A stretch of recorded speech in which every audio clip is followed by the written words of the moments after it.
आखुखौ लाखिनो थाखाय मोजाङै मोजां सालायलांनो हागोननि थाखाय जोंहा आलासि लेंहरनाय जादों। बे आलासि बिथांमोनानो जाहैबाय इरागदाव ब्रह्म वार्ड प्रेसिडेन्ट सेन्ट्रेल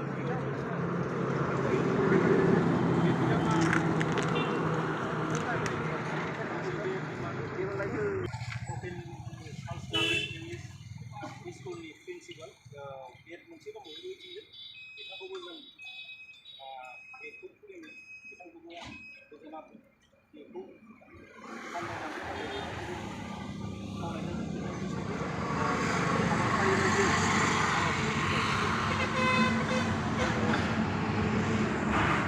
जोंहा दा आलासि बरायनाय हाबाफारि साफ्रोमबो आलासि आर'नाइ गाननो थाखाय बरायनायनि थाखाय गिबियावनो बे गेटखौ जाय खुलिगोन बे बिथांनो जों गांसे आर'नाइजों बरायगोन। दा बिथाङानो जाबाय जोंजों लिंहरजानाय मानगोनां इरागदाव ब्रह्म।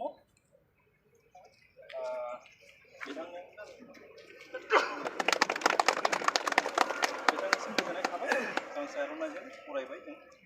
दा नेक्स्टआव दं जोंहा जुबिराज बसुमतारी इनचार्ज 9 नं बनगाव बिपिएफ बिथांनोबो गानफैयो।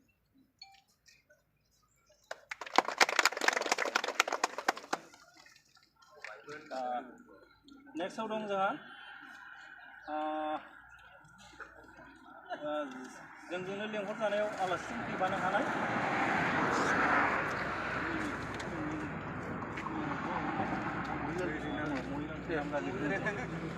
बिथाङाबो एक्सपिएलनि सोद्रोमामोन। बिथांखौबो आलासि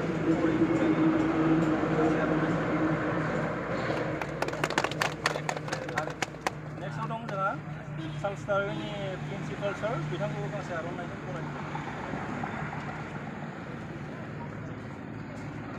समन केफे बिथांनि नामा फ्रम केरेलियान बिथाङा। दा जोंहा हाबाफारि बायदियै दिनै बे मेलाखौ जाफुंसारनायाव गोजोनै गोजोन आब्रुथि लाखिनो थाखाय जों गासैबो आलासि लेंहरनाय जादों। दा बे मेन गेटखौनो खुलिगोन जोंनिनो लेंहरजानाय आलासि बिथां इरागदाव ब्रह्म वार्ड प्रेसिडेन्ट सेन्ट्रेल बिथांखौ गावनि हाबाफारि बायदि आवगायनो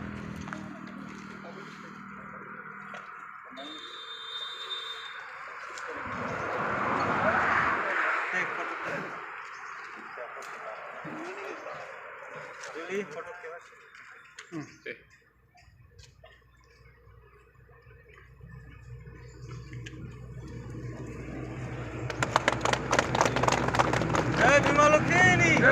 Bima Lukini Melani! Bima Lukini Melani!